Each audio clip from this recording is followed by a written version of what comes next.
Shanghai semble flotter sur l'eau. Un défi architectural sans équivalent, une ville totalement redessinée en 20 ans seulement. Certains ont baptisé Shanghai 24 millions d'habitants, le nouveau centre du monde. C'est ici que se font et se défont les nouvelles fortunes, c'est ici que certains accèdent à la gloire.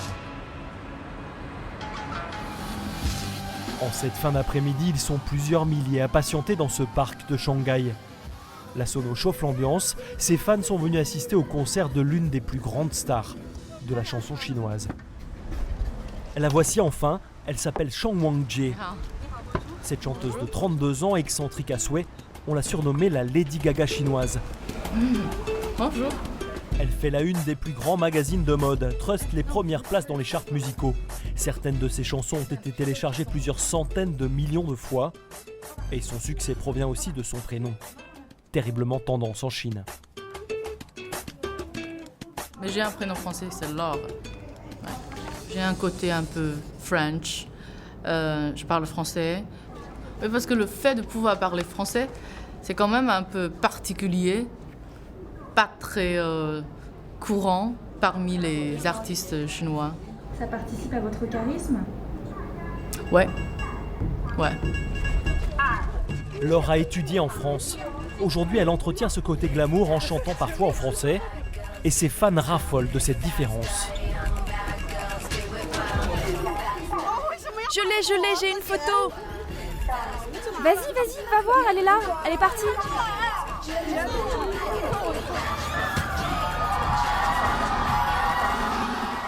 Laure fait aujourd'hui partie des 3 chanteuses chinoises les plus bankable.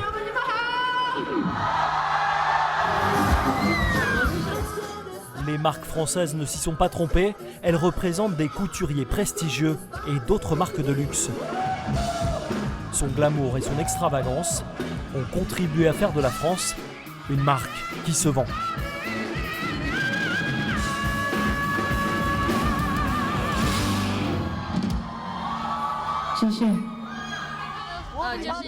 Elle parle français. Elle fait un pont entre la France et la Chine. Elle a fait connaître la chanson chinoise aux Français. Je l'adore. Moi, j'ai appris le français juste pour elle. Moi, je sais dire bonjour. Et moi, je t'aime.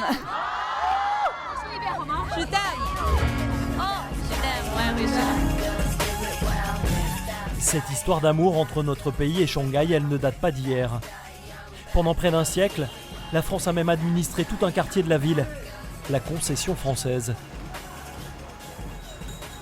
Aujourd'hui encore, Shanghai est un aimant. En quelques années, elle est devenue la New York de l'Asie. Une ville où il faut être vu, une escale incontournable pour les stars du monde entier. George Clooney, David Beckham, Tom Cruise y ont leurs habitudes. Les Français aussi, comme Sophie Marceau par exemple. Les tournées promotionnelles font forcément escale ici. Tous sont attirés par cet immense marché.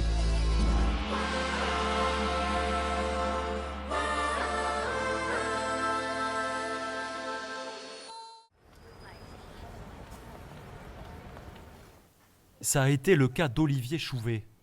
Ce chef d'entreprise français a été l'un des tout premiers à s'installer à Shanghai il y a 10 ans. Dans ce quartier historique, l'un des plus agréables de la ville, il a fait entièrement restaurer cette maison chinoise des années 20. Donc ça, c'est ? Donc la photo d'origine de la maison. On trouve bien la façade avec la découpe du toit en haut. Alors la particularité des maisons chinoises, c'est qu'ils font plein de petites pièces. Donc elle était coupée comme ça. Je crois qu'il y avait 15 ou 16 pièces, toutes petites, au rez-de-chaussée. Et on passait son temps à déambuler à travers des petites pièces. Donc le vrai travail d'architecture a été de rouvrir les portées, de remettre des murs porteurs, pour permettre de la moderniser, parce qu'elle n'avait absolument pas été touchée depuis 1920 et elle était dans son jus. Ce qui est génial, c'est qu'avec les grandes ouvertures qu'il a créées, on est un peu comme dans un jardin suspendu. Il y a de la verdure partout. Sous tous les angles, il y a toujours un bout de fenêtre quelque part. Les architectes ont travaillé 2 années pour modifier totalement les volumes. La maison d'Olivier, elle est exactement à l'image de Shanghai, une ville qui se transforme à toute allure. Ça, c'est le plus beau bouquin de Shanghai.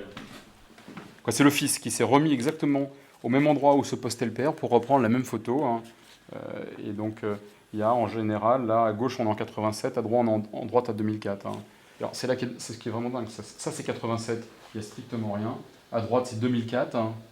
Mais alors, 2004-2014, hein, aujourd'hui, il y en a 30, je sais pas, 50 peut-être. Olivier Chouvet aussi a bâti sa fortune ici. Ces sociétés, il vient de les installer dans un bâtiment historique au cœur de Shanghai.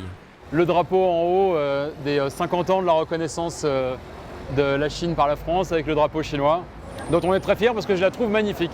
Et après, vous allez visiter les différents étages. Bon, je vous emmène visiter. Hein. En 7 ans, ce touche-à-tout a bâti un groupe dans l'événementiel, la communication, l'architecture, la restauration et Internet. Il réalise 100 millions d'euros de chiffre d'affaires par an. Et son fleuron, c'est Glamour Sales, un des plus gros sites de vente en ligne de produits de luxe en Chine. 4 millions de clients, 50 000 visiteurs sur son site chaque jour. Pour gérer tout cela, une armée de photographes, de graphistes et d'informaticiens. On a plusieurs studios. Hein. On peut voir à chaque fois la photo qui est prise hein, avec le produit qui arrive directement en photo-retouche. Hein.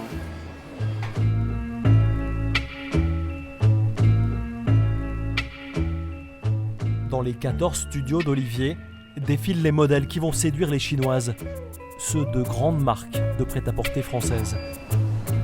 Le marché américain et le marché européen croît de 10 à 15% par an. Le marché chinois croît de 80% par an. Donc il sera 2 fois supérieur aux États-Unis dans 2 ans et 3 à 4 fois supérieur dans 4 à 5 ans. Donc c'est un marché gigantesque qui a la taille de la population, qui représente 20% de la population humaine. Dès l'année prochaine, la Chine pourrait devenir le premier marché mondial du luxe. Depuis longtemps, Mao ne fixe plus le cap de l'économie. Les Chinois d'aujourd'hui veulent consommer et se divertir. Du coup, le pays attire de plus en plus de jeunes Français. Ils viennent à Shanghai tenter leur chance. Ce matin, dans ces ruelles commerçantes de la vieille ville, un jeune dandy qui ne passe pas inaperçu. Je peux faire une photo avec vous? Oui, bien sûr, venez. Alpaguer dans la rue pour une photo, ouais, c'est assez fréquent. Allez hop, on y va. 1, 2, 3. Quand on fait un métier artistique en Chine, ça plaît beaucoup, ça attire beaucoup les gens, ouais. Tout ce qui est un peu sous les feux des projecteurs. Gauthier Robichou a 32 ans, il est chanteur. La carrière de ce séducteur a commencé en France en 2004. Ils sont tous à vouloir devenir stars. Ils rêvent de succès. Ils attendent la gloire. Gauthier fait partie avec Grégory Le Marchal de la 4e Star Academy. Au bout de 2 semaines pourtant, son rêve se brise, il est éliminé. Gauthier décide alors de changer de vie, il part à Shanghai. Et la Chine va lui donner ce que la France lui a refusé, la renommée. Ok, je me mets en place. Aujourd'hui, Gauthier tourne son dernier clip. Ici, ça te va? Cela fait 10 ans maintenant qu'il s'est installé à Shanghai. Il incarne à la perfection le français rêvé de ces Chinoises. Et puis les chinoiseries, la moitié de ma vie. J'étais à Shanghai quand elle m'a dit papa est parti. Pour moi, les Français sont très galants. Ce sont de vrais gentlemen. Pour moi, ils représentent l'idéal masculin. Le succès des Français à Shanghai, c'est toujours le vin rouge, le parfum, la Tour Eiffel, la romance. L'année dernière, c'est cette image de romantique qui va faire de Gauthier le bachelor de la version chinoise de l'émission. Pendant des semaines, en direct chaque soir, une douzaine de séduisantes jeunes chinoises vont se disputer ses faveurs.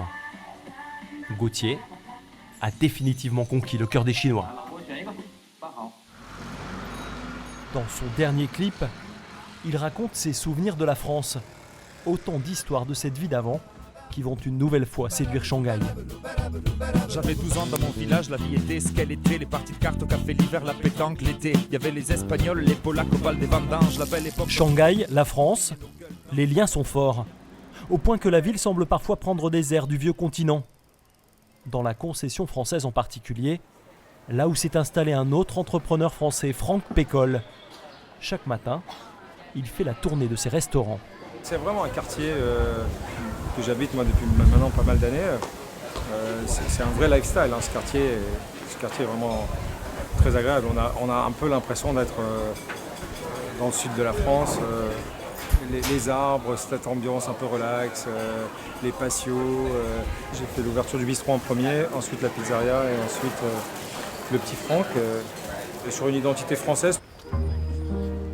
Il a mis 10 ans pour bâtir une affaire qui marche. La nuit tombée, le quartier s'anime davantage encore.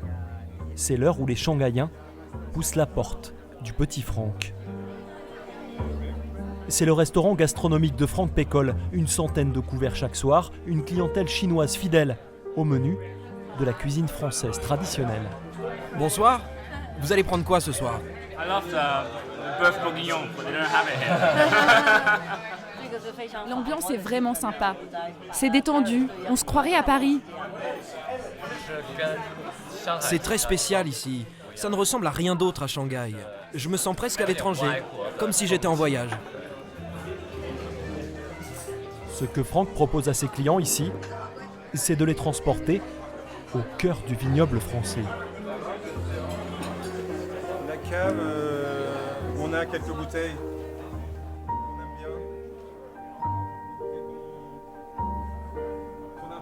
Là maintenant, des clients qui systématiquement viennent pour nous demander de choisir pour eux une nouvelle bouteille, une nouvelle référence, un nouveau vin, quelque chose qu'ils ont jamais goûté.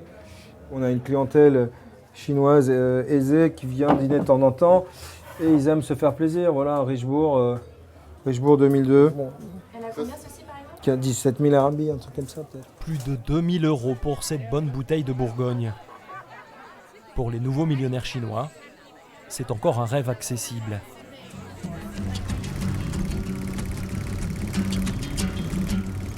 Shanghai bâtit des fortunes, comme elle a fait le succès de Gaultier, l'ancien élève de la Star Academy.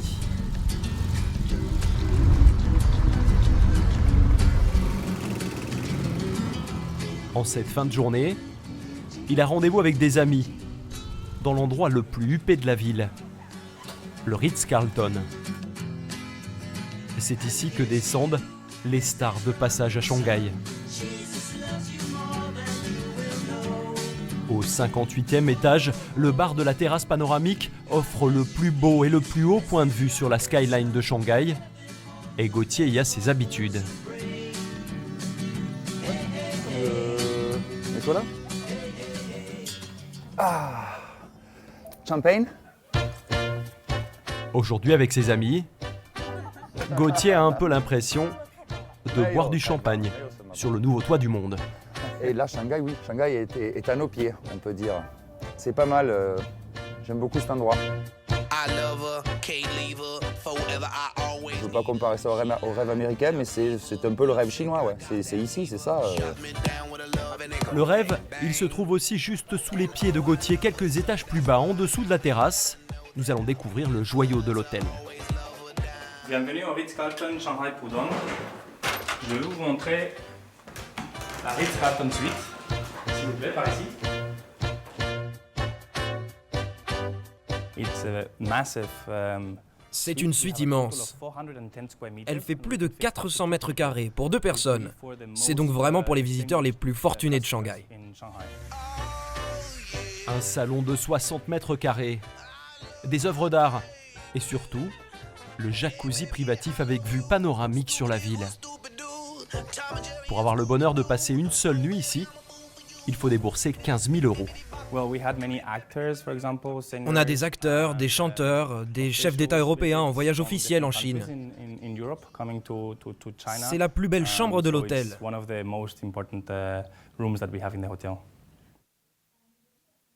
À partir de fin 2011, on a même eu un client qui est resté ici presque 2 ans. Malheureusement, je ne peux pas vous donner son nom, c'est la politique de confidentialité de l'hôtel. Planté en plein cœur de Shanghai, le Ritz-Carlton a été classé meilleur hôtel du monde par Condé Nast, le plus célèbre guide de voyage de luxe. Shanghai est devenu le lieu de rendez-vous des stars du monde entier.